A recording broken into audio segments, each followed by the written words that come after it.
Apple just announced the MacBook Neo, their lowest cost MacBook ever, which retails for only $600. Yes, a $600 MacBook that is $500 cheaper than the previous lowest cost MacBook, the MacBook Air. And if you are wondering what's the catch, I don't blame you, because I had the same question, and chances are you are probably trying to decide right now between if you should buy the MacBook Neo or step up to the MacBook Air, because the MacBook Neo kind of looks like it's too good to be true. So full disclosure, Apple just announced the MacBook Neo. I do not have this product yet, and quite frankly, I cannot answer every single question you have about this product, but I can make some fair assumptions based on what we know about the tech specs, because parts of the MacBook Neo are already being used in previous Apple products, and some of the tech specs are very similar to other existing Apple products. Basically, I'm gonna do the best I can with the information I have available to me right now, because yes, you can pre-order the MacBook Air or the new MacBook Neo right now, and I want you all to be as informed as possible before you click the buy button. And let's start with the different designs, because the MacBook Neo actually has a brand new design that has never been used on a Mac laptop before.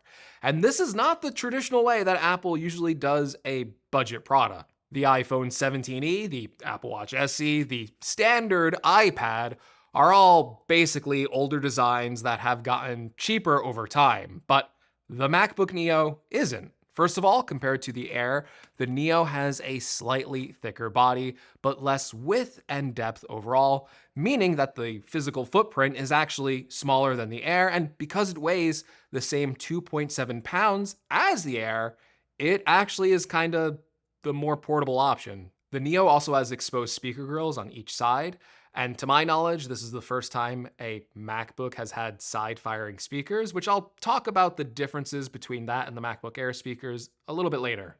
And of course, there's the color options. On the Neo, you have blush, citrus, indigo, while on the Air, you have midnight, starlight, and sky blue. Both the MacBook Air and the Neo have a silver colored option, but the keys on the Neo are actually color matched. So let's say you get the citrus one, well, the keys will look yellow. And if you get the silver option, the keys will be white on the Neo, whereas they are black keys on the MacBook Air. Now, color options are going to be personal preference, but I have to say I do prefer how the MacBook Neo colors look, at least on Apple's website. They're a little bit more saturated than what is offered on the Airs, but I guess I'll have to see them in person to make a final determination. Another design difference with the Neo is that it has a 13-inch display with thicker bezels and no notch, which I know some of you watching are a fan of that decision. Overall, the Neo does look like a MacBook Air, but it has its own unique design quirks that I think give it a personality of its own identity, and I much prefer that route rather than just kind of reusing an older design. Now, even though it looks similar, there are a ton, and I mean a ton, of differences between the Air and the Neo. Let's start with the display differences. Now, like I said before, the Neo has a smaller 13-inch display. That is compared to the Air's 13.6-inch display. Now, both displays have the same pixel density, the same 500 nits of brightness, but the Neo does lose out on the wider P3 color spectrum, which shows a wider and richer range of colors that ultimately are more accurate and more real to life. This may be beneficial to users that need higher color accuracy. Someone like a photo or video editor might want to go with the Air. And the Neo's display also lacks the True Tone sensor that can change the color temperature of your display depending on your ambient lighting. Now, while the Neo's display lacks the notch, it also lacks a better webcam. It doesn't have the same 12 megapixel center stage webcam that can auto reframe like the one on the Air does. Instead, it just has a 1080p webcam. And strangely, the Neo does not have the green webcam light that lets you know that your camera is on, and instead uses a green dot in the menu bar on the display to let you know it's on. The Neo also has those new side-firing speakers I talked about earlier. Now, I gotta be honest, I don't know how these sound. I can only tell you that the MacBook Air has a 4-speaker system that I've listened to a lot. It's not like the best speaker system in the world, but it's passable, right? A 2-speaker system on the Neo will probably be worse, but the one thing is, The speakers for the MacBook Air, they fire up like through the keyboard, whereas on the Neo, they're firing from the side. So I don't know if that will mean like, because the speakers are kind of like exposed, if the Neos might get like a little louder than the MacBook Airs, or I don't know, maybe have like more clarity, even though it's not like a bigger speaker system. I just don't know. But that's one of the areas where I'll definitely be testing it. But I'm just gonna assume it's probably worse than the MacBook Airs. But keep seated, because that's not where the changes end. The Neo, like the Air, does have 2 USB-C ports, but the ones on the Air, they are super fast Thunderbolt 4 ports that can transfer data at 40 gigabits per second. The Neo has a much slower USB 3.0 port rated at 5 gigabits per second on just the top USB-C port. And the one on the bottom is only a 2.0 port at 40 megabits per second. So yes, it's good that they actually included 2 USB-C ports. I was actually worried that because it's using an A18 Pro that they would only include one, but basically the top one is the only one that you should use for data and for connecting to displays. The Neo, by the way, only supports one display at 4K 60 Hz, while the Air can support 2 6K displays with its Thunderbolt ports.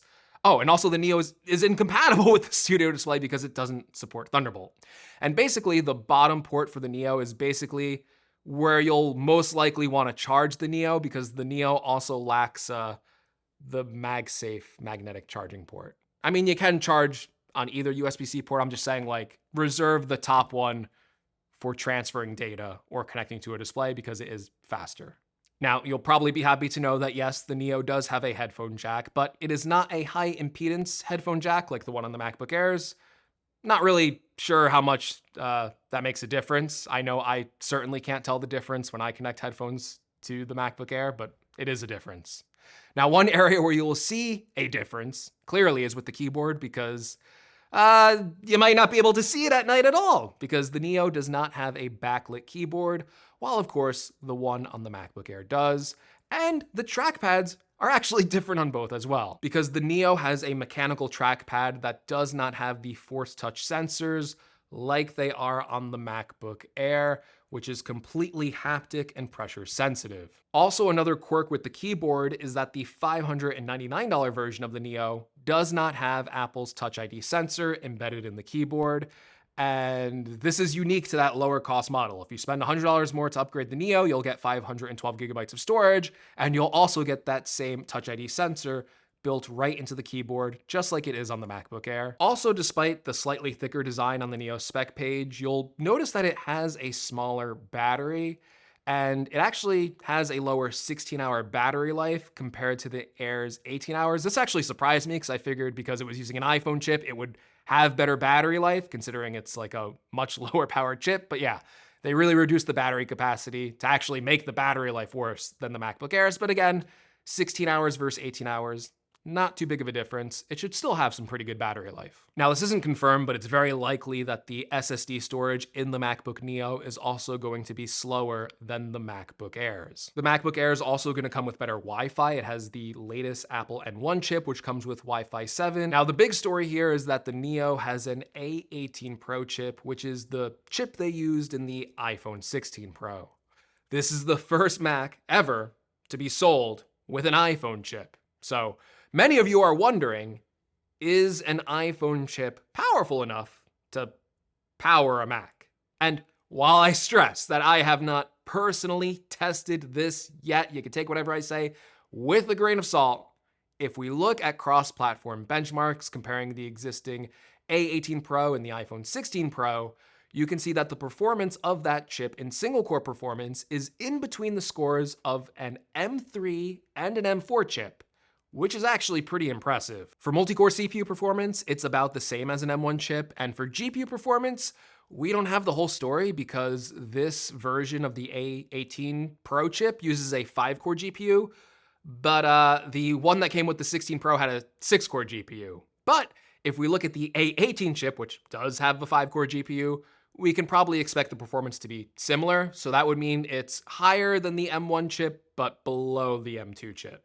That is to say that overall, the MacBook Neo is around the performance of an M2 chip, which is perfectly fine for most users. In fact, It's more than good enough. However, if you're comparing it against the M5 MacBook Air, you're gonna see what that extra $500 gets you, because the M5 performs at a much higher level than the A18 Pro. The M5 chip is an absolute beast. On top of that, the M5 Air also has 16 gigabytes of memory by default, and you can upgrade the Air all the way to 32 gigabytes.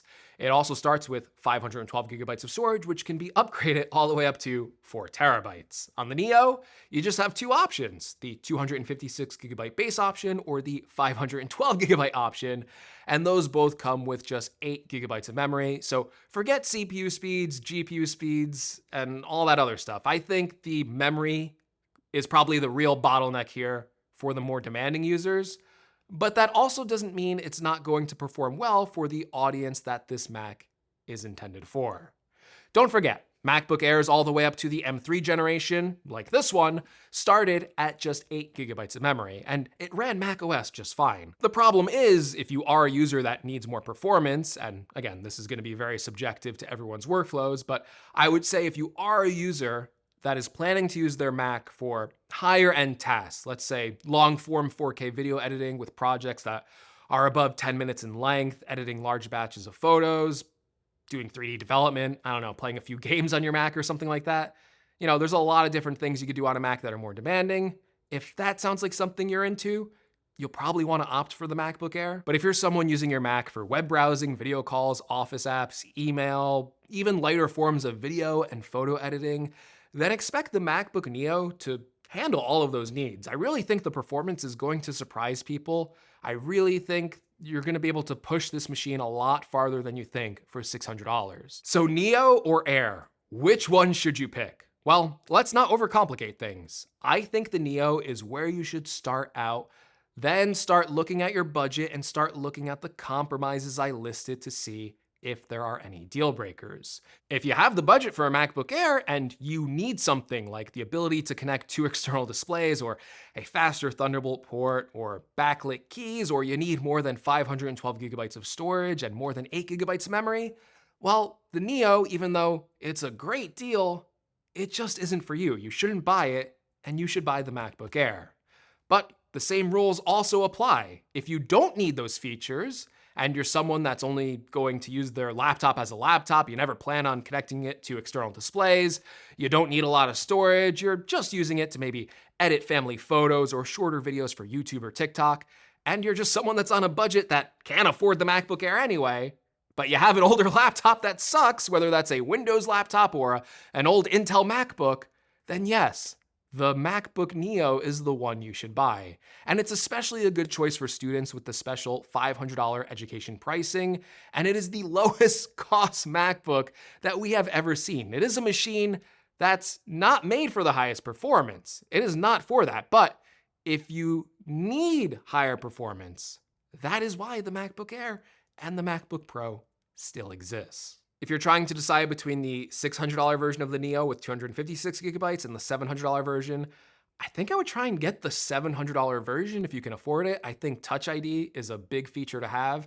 and just having 512 gigabytes of storage, again, it's gonna give you a lot more breathing room. Now I get it. If you're someone that wanted to make the Neo work for them, but it doesn't, and the M5 MacBook Air is still too expensive, but you still want a Mac, I do have some other buying advice for you. I think what you should do is try and check out third-party sites like Amazon, where you can still find M4 MacBook Airs for about $900 right now, or check Apple's Refurbished site. There's Macs on there that come in really good condition. I think they look like brand new when you get them. And you can get like an M4 for $759. They come with a lot of the capabilities I listed comparing it to the M5 model. So if you need some of those features, I would definitely check that out. Now, obviously, like I said before, there are some things I just could not test in this video. You can't review a product just by reading a spec page, but I wanted to get this video out, give you as much information as possible. Knowledge is power, right? Like when you're pre-ordering this Mac, it's good to have all this information, but I think the smart thing to do is to also wait, let me and other reviewers get these new products in, let us test them further, and then I can give you a more definitive answer on how well the Neo stacks up against the Air. But right now, on paper, it does look like a good budget machine. and I am glad it exists. All right, hopefully you found this video helpful. If you did, please give me a like. If you want to see a full review on the Neo, make sure you're subscribed. And as always, thanks for watching, and I will see you all in the next video. Take care, everyone.